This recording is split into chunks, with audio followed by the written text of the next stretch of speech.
Welcome, Sagittarius. This is Regina from Pacific Tarot, getting ready to do your first quarter 2024 reading. This is for January, February, and March of next year. I've used the Healing Light Tarot and the Crow Tarot. I will finish off with a couple of oracle cards. I may use the African Tarot for clarification, and I will ask you to like, share, comment, and subscribe to my video, but not until you've been able to enjoy the reading. Find if it's resonating for you. I know a predictive reading is very different. It's hard to know how resonant it will be, but if it were as useful or entertaining to you at any level, I will repeat this ask at the end of the video, but I'm very bad about doing it midway, which is when it might be a little more appropriate. So that's my disclaimer moving forward. Essentially, I appreciate your presence here, your time with me. Let's get started with an overall energy card from the Healing Light Tarot, the Ace of Swords, Sagittarius. This is about the truth being clarified. This is about your reality being inspired. You are moving forward with a good idea, with an important, significant idea. This may be you picking up on something that you've been dabbling with for a while. This can be you finding motion or traction with something that has been faltering or has been difficult to pick up momentum. This can be you getting clarification on something you thought you understood, but you're now getting greater clarity on it, helping you to move forward or to abandon it altogether, and that's a possibility. Overall, this is about you pursuing the truth that aligns with who you are and moving forward with that, because embedded in the Ace of Swords is always victory. So this is beautiful, an augur of victory in the early first quarter of the year. For the Crow Tarot, a general is the Tower. Well, these are two powerful cards as generals, and they really work together for me because in many ways the Tower is often called the hand of God, the lightning, or the yod, which is an astrological aspect of a kind of inconjunct, joined together by a sextile. And it too represents the hand of God, or the lightning strike. It's a very unique aspect and signals a very rare opportunity of divine intervention, whatever that means for you, receiving guidance, or more importantly, in this case, a course correction. This is you experiencing something unexpected, something not going the way that you thought it would go, and instead realizing that you're experiencing a blessing in disguise. That's why I like to call the Tower card a course correction, because the changes that are required in response to something unexpected or predictable, and that could be anything from a boss leaving a job, getting a divorce, to you responding by recognizing that you're in a better position as a result. New opportunities arise to do something that is more aligned with your intention. In January, we have the Temperance card and the Six of Swords and the Death card. So this is not necessarily your birthday month. By now we're moving into Capricorn, but with Pluto still in the very last minutes of the last degree of Capricorn, I feel that there is still some significant rebirth you're experiencing.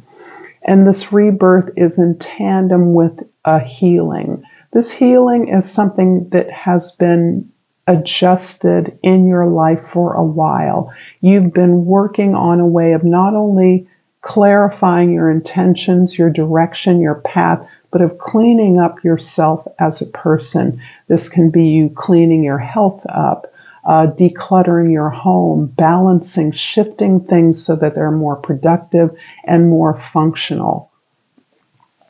This is part of you preparing for this rebirth that you have been working at for a long time. And so you are staging this process of letting go all of the non-essentials in your life so that you can make space for this new opportunity. And this in many ways is a planned, something that is spiritually planned in many ways, emotionally planned as part of your moving on from a situation that didn't serve you.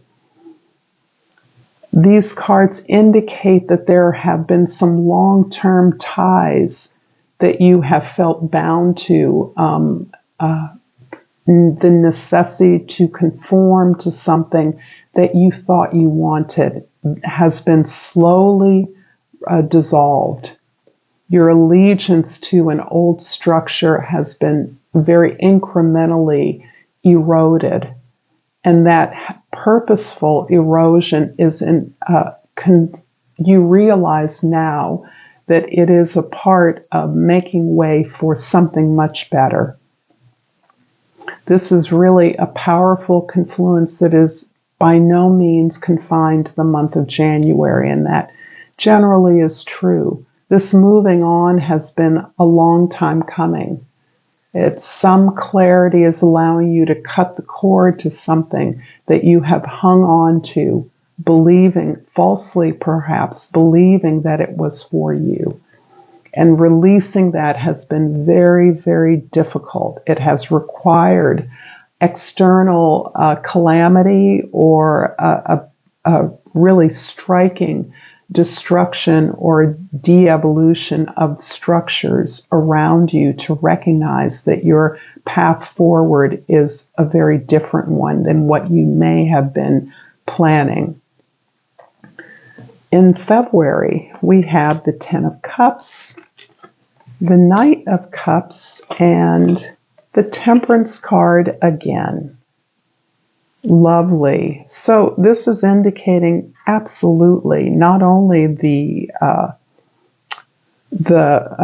persistence of this healing process, your recognition that the actual work of alchemizing your conditions, yourself, your soul, your path, is something that is a long-term and almost a permanent process in your life.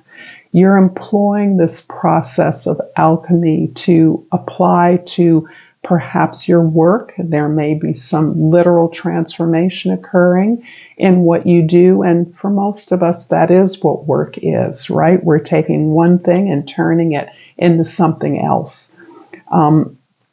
It is the process that you are now loyal to. Also, perhaps as part of your own personal development. You're recognizing that now is the time to be, for the world to be the world you want. You're seeing in February clearly there may be an opportunity to rejoice in the community that you've created, to recognize that the support you have around you is exactly the support you need, that it is loving, it is attentive, it listens, it cares, and allows you the opportunity to do that in return. So there is a real joy and gratitude in having this kind of a community as a feature of your life. It echoes the sense of abundance you feel in every area of activity. This is opening your heart tremendously, and there has been some really tough times here.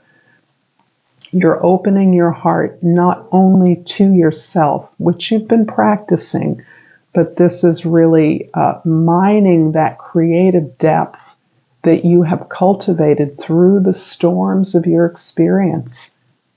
really able to externalize that, to present that as part of something beautiful, as part of something instructive to others.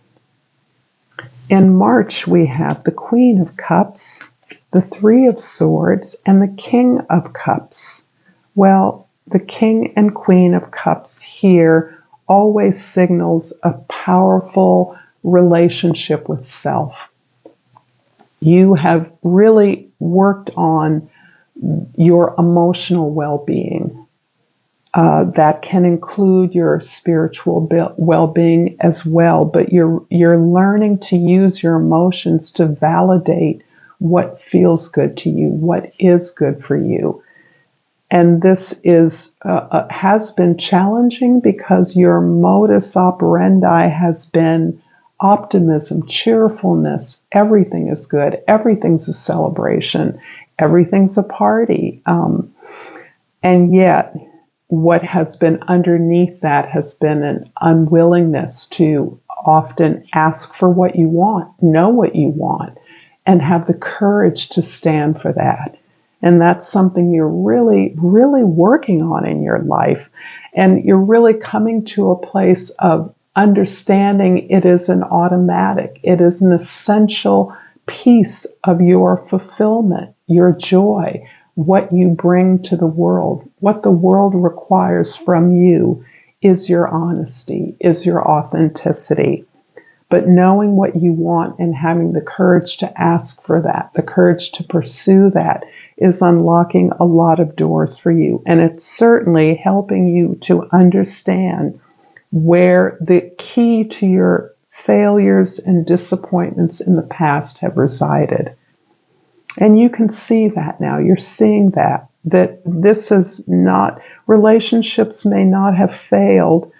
Projects may not have failed because you didn't do the work or that you weren't lovable. They fail because you have often shrunk back, not had the courage to ask for what you want because you were afraid of the rejection you had already figured that you were going to get.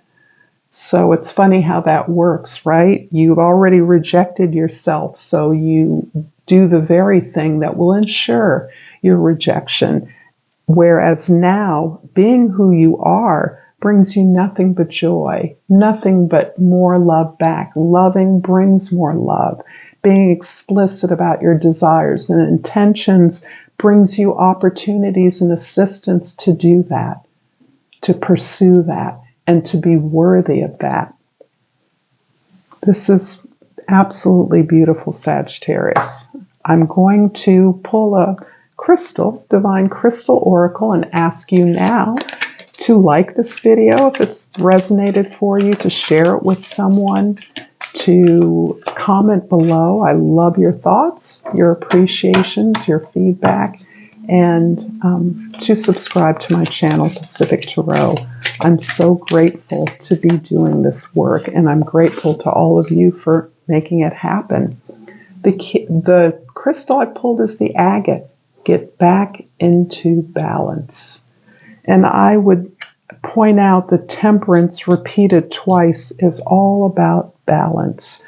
For any of you interested, alchemy, the Grand Alchemist, the former name of the temperance card in some older decks, and the work of alchemy could be very instructive. It really does relate to the astrological planets and to turning our animal instincts into spiritual gold. And I pulled one of my favorite flowers, the camellia. The key word is peace. Be calm, and calm will come. Thank you, Sagittarius, for your time. Until next time, namaste.